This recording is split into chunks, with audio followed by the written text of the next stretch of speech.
ಮನೆ ಕಟ್ಟಿ ನೋಡು ಮದುವೆಯಾಗಿ ನೋಡು ಅಂತಕ್ಕಂತಹ ಗಾದೆ ಮಾತಿದೆ ಕನ್ನಡದಲ್ಲಿ. ಯಾರು ಇದನ್ನ ಅನುಭವಿಸಿರ್ತಾರೋ ಅವ್ರಿಗೆ ಗೊತ್ತಿರುತ್ತೆ ನೋವು. ಬೇಸಿಕಲಿ ಒಂದ್ ಸ್ವಲ್ಪ ಅಮೌಂಟ್ ಇಟ್ಕೊಂಡು ಅಂತ ಪ್ಲಾನ್ ಮಾಡ್ಕೊಂಡಿರ್ತಾರೆ. ಅದೆಲ್ಲೆಲ್ಲಿಗೋ ಹೋಗಿ ತಲುಪಿಡುತ್ತೆ at the end of the month, at the end of the day ಅಂತ ನೋಡೋದಾದ್ರೆ. ಸೊ ಇವತ್ತಿನ ವಿಡಿಯೋ ಮೂಲಕ ನಾವು ಮಾತಾಡಕ್ ಹೋಗ್ತಾ ಇರ್ತಕ್ಕಂಥದ್ದು ಎರಡನೇ ಸಬ್ಜೆಕ್ಟ್ ಬಗ್ಗೆ. ಮದುವೆ ಅಂತ ಬಂದಾಗ ಜೀವನದಲ್ಲಿ ಒಂದೇ ಸತಿ ಆಗದಪ್ಪ ಅಂತ ಹೇಳ್ಕೊಂಡು ಹೆಂಗ್ ಬೇಕೋ ಹಂಗೆ ಖರ್ಚು ಮಾಡ್ಲಿಕ್ಕೆ ಸ್ಟಾರ್ಟ್ ಮಾಡ್ಬಿಡ್ತೀವಿ ನಾವು. ನಮ್ಮ ಮಿತಿಯನ್ನ ಮೀರಿನೂ ಕೂಡ ಖರ್ಚು ಮಾಡಿ ಮತ್ತೆ ನಾವೇ ಫೈನಾನ್ಷಿಯಲ್ ಸ್ಟ್ರಗಲ್ಸ್ ಗಳಿಗೆ ಸಿಗಾಕೊಳ್ತೀವಿ ಫ್ಯೂಚರ್ ಅಲ್ಲಿ. ಇದನ್ನ ಅವಾಯ್ಡ್ ಮಾಡೋದು ಹೇಗೆ ಪ್ರಾಕ್ಟಿಕಲಿ, ಮನಿ ಮ್ಯಾನೇಜ್ಮೆಂಟ್ ಅನ್ನ ವೆಡ್ಡಿಂಗ್ ಖರ್ಚುಗಳಲ್ಲಿ ಯಾವ ರೀತಿ ಉಳಿಸ್ಕೊಳ್ಳೋಕಾಗತ್ತೆ ಹಣವನ್ನ, ಪ್ರತಿಯೊಂದು ವಿಷಯವನ್ನ ಇನ್ ಡೀಟೇಲ್ ಆಗಿ ಮಾತಾಡಕ್ ಹೋಗ್ತಾ ಇದೀನಿ. ಮುಂದುವರೆದಕ್ಕಿಂತ ಮುಂಚೆ ಇನ್ ಕೇಸ್ ನಿಮ್ಮೆಲ್ಲರ ಮೊದಲನೇ ಬಾರಿಗೆ ನಮ್ಮ ವಿಡಿಯೋಸ್ ಗಳನ್ನ ನೋಡ್ತಾ ಇದ್ರೆ ದಯವಿಟ್ಟು ಚಾನಲ್ ಸಬ್ಸ್ಕ್ರೈಬ್ ಮಾಡ್ಕೊಳ್ಳಿ, ಹಾಗೆ ಬೆಲ್ ಐಕಾನ್ ಅನ್ನು ಕೂಡ ಕ್ಲಿಕ್ ಮಾಡಿ. ನಮ್ಮ ಕಡೆಯಿಂದ ರೆಗ್ಯುಲರ್ ಅಪ್ಡೇಟ್ಸ್ ವಿತ್ ಪ್ರಿಯಾರಿಟಿ ನಿಮಗೆ ಸಿಗಬೇಕು ಅಂದ್ರೆ. So let's get started.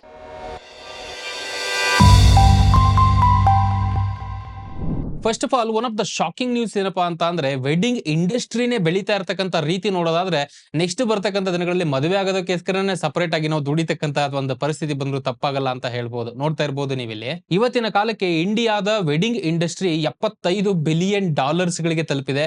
7-8% ನಷ್ಟು ಆನ್ಯುವಲಿ ಗ್ರೋತ್ ಆಗ್ತದೆ. ಅಂದ್ರೆ ಈಗ ಮುಂದೆ ನೀವು ಮದುವೆ ಆಗಬೇಕು ಅಂತಿದ್ದೀರಾ ಅಂತಂದ್ರೆ 7-8% ನಷ್ಟು ಗ್ರೋತ್ ರೇಟ್ ಅಲ್ಲಿ ಇವತ್ತಿನ ಮಟ್ಟಿಗೆ ಎಕ್ಸ್ಪೆನ್ಸಸ್ ಗಳು ಬೆಳೀತಾ ಇದೆ ಈ ಇಂಡಸ್ಟ್ರಿಗೆ ಸಂಬಂಧಪಟ್ಟ ಹಾಗೆ. ಅಂಡ್ ಇನ್ನೊಂದು ಶಾಕಿಂಗ್ ವಿಷಯ ಏನಪ್ಪಾ ಅಂತ ಅಂದ್ರೆ, ರೀಸೆಂಟ್ ದಿನಗಳಲ್ಲಿ ರಫ್ಲಿ 26% ನಷ್ಟು ಮದುವೆ ಆಗ್ತಕ್ಕಂತ ವ್ಯಕ್ತಿಗಳು ಪರ್ಸನಲ್ ಲೋನ್ ತಗೊಂಡು ಮದುವೆ ಆಗಬೇಕು ಅನ್ನೋ ಒಂದು ಡಿಸಿಷನ್ ಗೆ ಬಂದಿರ್ತಾರೆ. ಬಹಳನೇ ಶಾಕಿಂಗ್ ನ್ಯೂಸ್ ಅಂತ ಹೇಳ್ಬೋದು ಇದನ್ನ. ಮದುವೆಗೆ ಅದರದೇ ಆದಂತಹ ಒಂದು ಪಾತ್ರ ಇದೆ, ತುಂಬಾನೇ ಸಿಗ್ನಿಫಿಕೆಂಟ್ ರೋಲ್ ಅನ್ನ ನಮ್ಮ ಕಲ್ಚರ್ ಅಲ್ಲಿ ನಾವು ಕೊಟ್ಟಿದೀವಿ, ಅದಕ್ಕೆ ತಪ್ಪು ಅಂತ ಅಲ್ಲ. But at the same time personal loan ತಗೊಂಡು ನಮ್ಮ ಮಿತಿಯನ್ನ ಮೀರಿ ಎಕ್ಸ್ಪೆನ್ಸಸ್ ಗಳನ್ನ ಮಾಡ್ತಕ್ಕಂಥದ್ದು ಏನಿದೆಯೋ ಅಷ್ಟೊಂದು ಸೂಕ್ತವಾದಂತಹ ಆಯ್ಕೆ ಅಲ್ಲ. ಇನ್ಫ್ಯಾಕ್ಟ್ ಮಾಡ್ತಾ ಇದೀವಿ ಕರೆಕ್ಟ್, ಮಾಡ್ತಾ ಇರೋದ್ರಲ್ಲಿ ಒಂಚೂರಾದ್ರೂ ಉಳಿಸ್ಕೊಳ್ಳೋಕಾದ್ರೆ ಡೆಫಿನೆಟ್ಲಿ ನೆಕ್ಸ್ಟ್ ಬರ್ತಕ್ಕಂಥ ದಿನಗಳಲ್ಲಿ ಮದುವೆ 1-2 ಆಗೋಗ್ಬಿಡುತ್ತೆ. ಬಟ್ ಅದರ ಎಕ್ಸ್ಪೆನ್ಸಸ್ ಗಳನ್ನ ಬೇರ್ ಮಾಡ್ತಾನೆ ಇರಬೇಕಾಗುತ್ತೆ ನಾವು, ಪರ್ಸನಲ್ ಲೋನ್ ಈ ರೀತಿಯಾದಂತಹ ವಿಚಾರವಾಗಿ ಮುಂದೆ ಬರೆದಾಗ.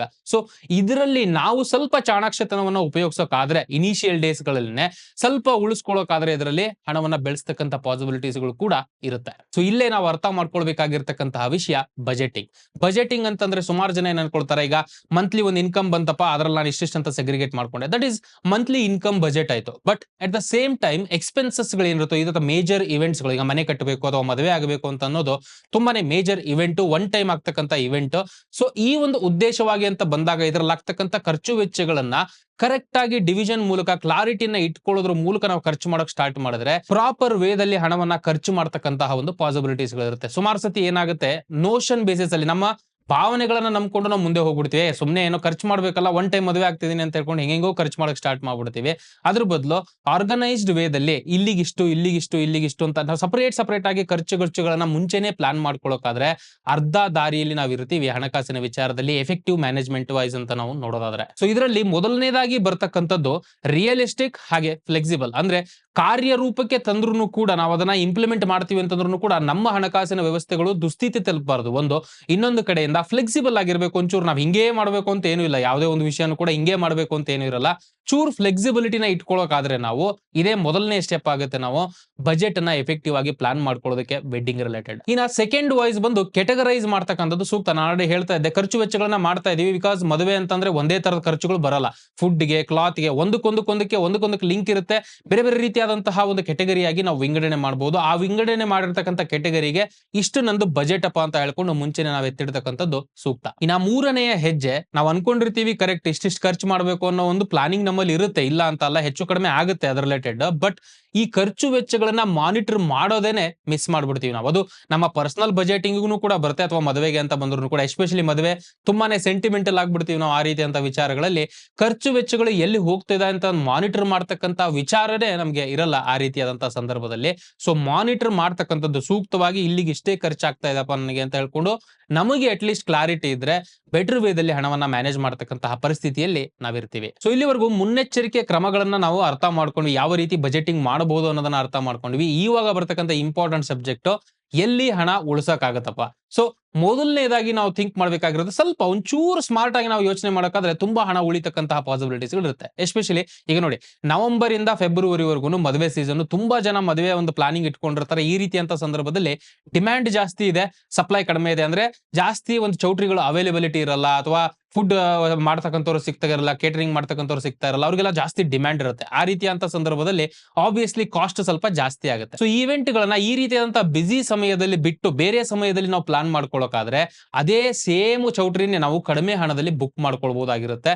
ಅದೇ ಸೇಮ್ ಚೌಟ್ರಿಗೆ ಕಡಿಮೆ ಹಣವನ್ನ ಕೊಟ್ಟು ನಾವು ಹಣವನ್ನ ಉಳಿಸ್ಕೊಳ್ತಕ್ಕಂತಹ ಪಾಸಿಬಿಲಿಟಿ ಇರುತ್ತೆ. ಇನ್ನ ಎರಡನೆಯ ವಿಚಾರ ಅಂತ ಬಂದ್ರೆ ವೆನ್ಯೂ ಫಿಕ್ಸ್ ಮಾಡ್ತಕ್ಕಂತಹ ಸಂದರ್ಭದಲ್ಲಿ ತುಂಬಾನೇ ಕಾಮನ್ ಆಗಿ ಎಲ್ರಿಗೂ ಗೊತ್ತಿರತಕ್ಕಂಥದ್ದು ಆಲ್ರೆಡಿ ಫೇಮಸ್ ಆಗಿರ್ತಕ್ಕಂಥ ವೆನ್ಯೂನ ಸೆಲೆಕ್ಟ್ ಮಾಡೋ ಬದಲು ಇವಾಗ ತಾನೇ ಹೊಸದಾಗಿ ಸ್ಟಾರ್ಟ್ ಆಗಿರ್ತಾರೆ, ಅವ್ರಿಗೆ ಇನ್ನೂ ಬಿಸ್ನೆಸ್ ರಿಕ್ವೈರ್ಮೆಂಟ್ ಇರುತ್ತೆ, ಆ ರೀತಿಯಾದಂತಹ ಚೌಟ್ರೀಸ್ ಗಳನ್ನ ಸೆಲೆಕ್ಟ್ ಮಾಡೋದ್ರ ಮೂಲಕನೂ ಕೂಡ ನಾವು ಹಣವನ್ನ ಉಳಿಸ್ಕೊಳ್ಬಹುದು. ಇನ್ನೊಂದು ಮೂರನೆಯ ಪಾಯಿಂಟ್ ಕೂಡ ಇದರಲ್ಲೇ ಬರ್ತಕ್ಕಂಥದ್ದು, ಇವತ್ತಿನ ಮಟ್ಟಿಗೆ ಚೌಟ್ರೀಸ್ ಗಳು ಬಿಸ್ನೆಸ್ ಆಗಿ ಇದನ್ನ ಕನ್ವರ್ಟ್ ಮಾಡ್ಕೊಂಡ್ಬಿಟ್ಟಿದೆ. ಅಂದ್ರೆ ಅವ್ರದೇ ಸ್ವಂತ ಆರ್ಗನೈಸರ್ಸ್ ಗಳು, ಈಗ ನೀವು ಒಂದು ಚೌಟ್ರಿಗೆ ಹೋಗ್ಬಿಟ್ರೆ ಇವ್ರ ಕಡೆಯಿಂದ ನೀವು ಅಡಿಗೆ ಮಾಡಿಸಬೇಕು, ಇವ್ರ ಕಡೆಯಿಂದ ನೀವು ಡೆಕೋರೇಟ್ ಮಾಡಿಸಬೇಕು, ಈ ರೀತಿಯಾದಂತಹ ಒಂದು ಕಂಡೀಷನ್ಸ್ ಗಳನ್ನ ಇಟ್ಬಿಡ್ತಾರೆ. ಆ ರೀತಿಯಂತ ಕಂಡೀಷನ್ಸ್ ಗಳು ಇಲ್ಲದೆ ಇರತಕ್ಕಂತಹ ಚೌಟ್ರೀಸ್ ಗಳನ್ನ ಬುಕ್ ಮಾಡೋದ್ರ ಮೂಲಕನೂ ಕೂಡ ನಾವು ಎಫೆಕ್ಟಿವ್ ಆಗಿ ಹಣವನ್ನ ಉಳಿಸ್ಕೊಳ್ಬಹುದಾದಂತಹ ಪಾಸಿಬಿಲಿಟೀಸ್ ಗಳು ಇರುತ್ತೆ. ನೀವು ಗಮನಿಸ್ತಾ ಇರಬಹುದು, ನೋಡ್ತಾ ಇರಬಹುದು, ಇಲ್ಲಿ ವೆಡ್ಡಿಂಗ್ ಕಾರ್ಡ್ಸ್ ಗಳ ರಿಲೇಟೆಡ್ ನೋಡೋದಾದ್ರೆ ಫಿಸಿಕಲ್ ಕಾಪಿಗಳನ್ನ ನೀವು ಕಾಪಿ ಮಾಡಬೇಕು ಅಂತಂದ್ರೆ ಇವತ್ತಿನ ಮಟ್ಟಿಗೆ ಫಿಸಿಕಲ್ ಕಾಪೀಸ್ ಗಳಿಗೆ 25,000 ಕಾಸ್ಟ್ ಬರುತ್ತೆ. ವೇರೇನ್ ನೀವು ಇದೇ ಇನ್ವಿಟೇಷನ್ ನ ಡಿಜಿಟಲ್ ಮೂಲಕ ಆನ್ಲೈನ್ ವಾಟ್ಸ್ಆಪ್ ಈ ರೀತಿ ಮೂಲಕ ಕಳಿಸೋದ್ರ ಮೂಲಕ ಬರೀ 5,000 ರೂಪಾಯಿದಲ್ಲಿ ಬರೀ ಡಿಸೈನಿಂಗ್ ಮಾತ್ರ ಕಾಸ್ಟ್ ಉಳಿಸೋದ್ರ ಮೂಲಕ ನೀವು 80% ಅಮೌಂಟ್ ಅನ್ನ ಉಳಿಸ್ಕೊಳ್ಬಹುದು.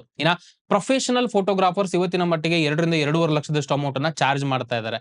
ಅದ್ರ ಬದಲು ನೀವು ಬಡಿಂಗ್ ಫೋಟೋಗ್ರಾಫರ್ ಅಂದ್ರೆ ಇವಾಗ ತಾನೇ ಸ್ಟಾರ್ಟ್ ಮಾಡ್ತಾ ಇರತಕ್ಕಂತಹ ಒಂದು ಫೋಟೋಗ್ರಾಫರ್ ಹತ್ರ ನೀವು ಬುಕ್ ಮಾಡ್ಕೊಳ್ಳೋದ್ರ ಮೂಲಕನೂ ಕೂಡ ತುಂಬಾ ಕಾಸ್ಟ್ ನ ಉಳಿಸ್ಕೊಳ್ಬಹುದು. ಕಡಿಮೆ ಕಾಸ್ಟ್ ರಫ್ಲಿ 50 to 60% ಅಮೌಂಟ್ ನ ಉಳಿಸ್ಕೊಳ್ಬಹುದು. ಲಕ್ಸುರಿ ಹೋಟೆಲ್ ವೆನ್ಯೂ ನ ಬುಕ್ ಮಾಡ್ತೀರಾ ಅಂದ್ರೆ ಇವತ್ತಿನ ಮಟ್ಟಿಗೆ ರಫ್ಲಿ 3 ಲಕ್ಷದಷ್ಟು ಕಾಸ್ಟ್ ನಿಮಗೆ ಬೀಳುತ್ತೆ. ಅದೇ ಓಪನ್ ಗ್ರೌಂಡೆಡ್ ವೆನ್ಯೂ ನ ನೀವು ಸೆಲೆಕ್ಟ್ ಮಾಡ್ತೀರಾ ಅಂತಂದ್ರೆ 1.5 ಲಕ್ಷದಲ್ಲಿ ಈ ಖರ್ಚು ಮುಗಿದೋಗುತ್ತೆ. ಇದರಲ್ಲೂ ಕೂಡ 50% ಹಣವನ್ನ ಉಳಿಸ್ಕೊಳ್ಬಹುದು ನೀವು. ಇನ್ನ ನೆಕ್ಸ್ಟ್ ಬರ್ತಕ್ಕಂತಹ ಬಿಗ್ಗೆಸ್ಟ್ ಪಾರ್ಟ್ ಫುಡ್ ಸೆಲೆಕ್ಷನ್ ಅಂತ ಬಂದಾಗ ಬಹಳ ಒಂದು ಕ್ಯಾಟಗರೀಸ್ ಗಳು ಬರುತ್ತೆ. ಐ ಕ್ಯಾನ್ ಅಂಡರ್ಸ್ಟ್ಯಾಂಡ್, ಬಿಕಾಸ್ ಮದುವೆ ಅಂತಕ್ಕಂಥದ್ದು 2 ಗ್ರೂಪ್ ಗಳ ಒಂದು ಡಿಸಿಷನ್ಸ್ ಗಳ ಮೇಲೆ ಡಿಫೈನ್ ಆಗುತ್ತೆ. ಒಂಚೂರು ಹೆಚ್ಚು ಕಡಿಮೆ ಆದ್ರೂ ಕೂಡ ಮದುವೆಗೆ ಬಂದವರು ಹೆಂಗೂ ಒಂದು ಮಾತು ಅಂದೇ ಹೋಗ್ತಾರೆ, ನಮಗೆ ಗೊತ್ತಿರತಕ್ಕಂತ ವಿಷಯ ಇದು. ಸೊ ಫುಡ್ಡಿನ ವಿಚಾರವಾಗಿ ಬಂದಾಗ ಸೆಲೆಕ್ಷನ್ ಯಾವ ರೀತಿ ಮಾಡ್ತೀವಿ ಅನ್ನೋದ್ರ ಮೇಲೂ ಕೂಡ ಖರ್ಚು ವೆಚ್ಚಗಳನ್ನ ತುಂಬಾ ಏರುಪೇರು ಮಾಡ್ಕೊಳ್ತಕ್ಕಂಥ ಪಾಸಿಬಿಲಿಟಿ ಇರುತ್ತೆ ನಮಗೆ. ನೋಡ್ತಾ ಇರಬಹುದು ನೀವು ಇಲ್ಲಿ. ಸೊ ಇಂಟರ್ನ್ಯಾಷನಲ್ ಡಿಶಸ್ ಗಳನ್ನ ನೀವು ಕಡಿಮೆ ಮಾಡೋಕಾದ್ರೆ, ಇಂಟರ್ನ್ಯಾಷನಲ್ ಫುಡ್ ಗಳನ್ನ ಅವಾಯ್ಡ್ ಮಾಡೋಕಾದ್ರೆ ತುಂಬಾ ಕಾಸ್ಟ್ ನ ಉಳಿಸ್ಕೊಳ್ತಕ್ಕಂಥ ಪಾಸಿಬಿಲಿಟಿ ಇರುತ್ತೆ. For example shopping designer clothes and readymade ಈ ಒಂದು ವಿಚಾರವಾಗಿ ನೋಡ್ತೀವಿ ಅಂತಂದ್ರೆ ರಫ್ಲಿ 3 ಲಕ್ಷದಷ್ಟು ಅಮೌಂಟ್ ಅನ್ನು ನೀವು ಕೊಡಬೇಕಾಗುತ್ತೆ ಈ ಒಂದು ಡಿಸೈನರ್ ಕ್ಲಾತ್ಸ್ ಗಳಿಗೆ ಅಂತ ಹೇಳೋದಾದ್ರೆ. ಸೊ ಇದೇ outfit are stretched, so stitch ಮಾಡಿರ್ತಕ್ಕಂತಹ ಔಟ್ಫಿಟ್ ಗಳಿಗೆ 2 ಲಕ್ಷದಲ್ಲೇ ಮುಗಿದೋಗುತ್ತೆ. ಇದರಲ್ಲೂ 33% ಅಮೌಂಟ್ ನಾವು ಉಳಿಸ್ಕೊಳ್ಬಹುದು. ಟ್ರೆಡಿಷನಲ್ ಅಂಡ್ ಫ್ಲೋರಲ್ ಡೆಕೋರೇಷನ್ಸ್ ಗಳಿಗೆ ಇವತ್ತಿನ ಮಟ್ಟಿಗೆ 5 ಲಕ್ಷದಷ್ಟು ಚಾರ್ಜ್ ಮಾಡ್ತಾ ಇದ್ದಾರೆ. ಇದೇ ನೀವು ಲೋಕಲ್ ವೆಂಡರ್ಸ್ ಗಳಲ್ಲಿ ಮಾಡಿಸ್ಕೊಳ್ಳೋದ್ರ ಮೂಲಕ 3 ರಿಂದ 3.5 ಲಕ್ಷದಲ್ಲಿ ಮುಗಿಸ್ಕೊಳ್ಬಹುದು ಇದೇ ಕೆಲಸವನ್ನ. ಇಂಟರ್ನ್ಯಾಷನಲ್ ಫುಡ್ ಅನ್ನ ನೀವು ಸೆಲೆಕ್ಟ್ ಮಾಡ್ತಾ ಇದ್ದೀರಾ ಇವತ್ತಿನ ಮಟ್ಟಿಗೆ ಅಂದ್ರೆ 4 ರಿಂದ 4.5 ಲಕ್ಷದಷ್ಟು ಅಮೌಂಟ್ ಖರ್ಚು ಬರ್ತಕ್ಕಂಥ ಪಾಸಿಬಿಲಿಟಿ ಇರುತ್ತೆ.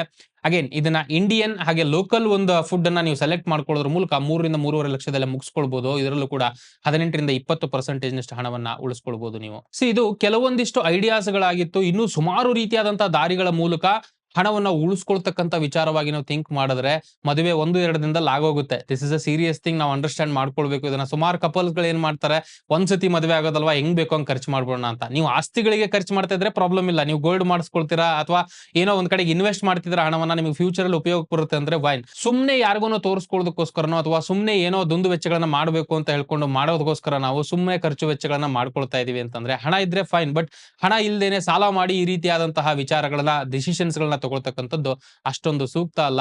ಸೊ ಈ ಒಂದು ವಿಚಾರಗಳಲ್ಲಿ ಚಿಕ್ಕ ಪುಟ್ಟ ವಿಷಯಗಳನ್ನ ನಾವು ಕರೆಕ್ಟ್ ಮಾಡ್ಕೊಳ್ಳೋದ್ರ ಮೂಲಕ ಸುಮಾರು ಹಣವನ್ನು ಉಳಿಸ್ಕೊಳ್ತಕ್ಕಂತಹ ಪಾಸಿಬಿಲಿಟೀಸ್ ಗಳಿರುತ್ತೆ ವೆಡ್ಡಿಂಗ್ ಸಮಯದಲ್ಲಿ. ಐ ಹೋಪ್ ನಾನು ಇಲ್ಲಿವರೆಗೂ ಕೊಟ್ಟಿರ್ತಕ್ಕಂಥ ಮಾಹಿತಿಗಳು ನಿಮ್ಗೆ ಇಷ್ಟ ಆಗಿದೆ ಅಂತ ಅನ್ಕೊಳ್ತೀನಿ. ವಿಡಿಯೋ ಇಷ್ಟ ಆದಲ್ಲಿ ದಯವಿಟ್ಟು ವಿಡಿಯೋನ ಲೈಕ್ ಮಾಡಿ, ಹಾಗೆ ನಿಮ್ಗೆ ಗೊತ್ತಿರತಕ್ಕಂಥವ್ರಿಗೆ ಶೇರ್ ಮಾಡಿ. ಮೋಸ್ಟ್ ಇಂಪಾರ್ಟೆಂಟ್ಲಿ ಯಾರು ಹೊಸಬರಾಗಿದ್ದು ಚಾನಲ್ನ ಸಬ್ಸ್ಕ್ರೈಬ್ ಮಾಡ್ಕೊಳ್ಳಿ ಅಂತ ದಯವಿಟ್ಟು ಚಾನಲ್ನ ಸಬ್ಸ್ಕ್ರೈಬ್ ಮಾಡ್ಕೊಳ್ಳಿ. ಹಾಗೆ ಬೆಲ್ ಐಕಾನ್ ಅನ್ನು ಕೂಡ ಕ್ಲಿಕ್ ಮಾಡಿ, ಎಲ್ಲ ನೋಟಿಫಿಕೇಶನ್ಸ್ ಗಳನ್ನ ಎನೇಬಲ್ ಮಾಡಿ. ನಾವು ಯಾವುದೇ ಹೊಸ ವಿಡಿಯೋನ ಅಪ್ಲೋಡ್ ಮಾಡಿದ ತಕ್ಷಣ ಆ ಮಾಹಿತಿ ನಿಮಗೆ ಸಿಗಬೇಕು ಅಂತಂದ್ರೆ ನಮ್ಮ ಚಾನಲ್ಗೆ ಇನ್ನಿಷ್ಟು ಅಂದ್ರೆ ಸಬ್ಸ್ಕ್ರೈಬ್ ಮಾಡ್ಕೊಂಡು ವಿಡಿಯೋಸ್ ಗಳನ್ನ ಲೈಕ್ ಮಾಡ್ತಾ ಶೇರ್ ಮಾಡ್ತಾ ನಮಗೆ ಸಪೋರ್ಟ್ ಮಾಡ್ತಾ ಇರತಕ್ಕಂತಹ ಪ್ರತಿಯೊಬ್ಬ ಸಬ್ಸ್ಕ್ರೈಬರ್ಗೂ ಕೂಡ ಅಂತರಾಳದಿಂದ ಕೃತಜ್ಞತೆಗಳನ್ನ ಹೇಳ್ತಾ ಈ ವಿಡಿಯೋನ ಇಲ್ಲಿಗೆ ಮುಗಿಸ್ತಾ ಇದ್ದೀನಿ. ಮತ್ತೆ ನಿಮಗೆ ನೆಕ್ಸ್ಟ್ ವಿಡಿಯೋದಲ್ಲಿ ಸಿಗ್ತೀನಿ. ಅಲ್ಲಿವರೆಗೂ ಜೈ ಹಿಂದ್.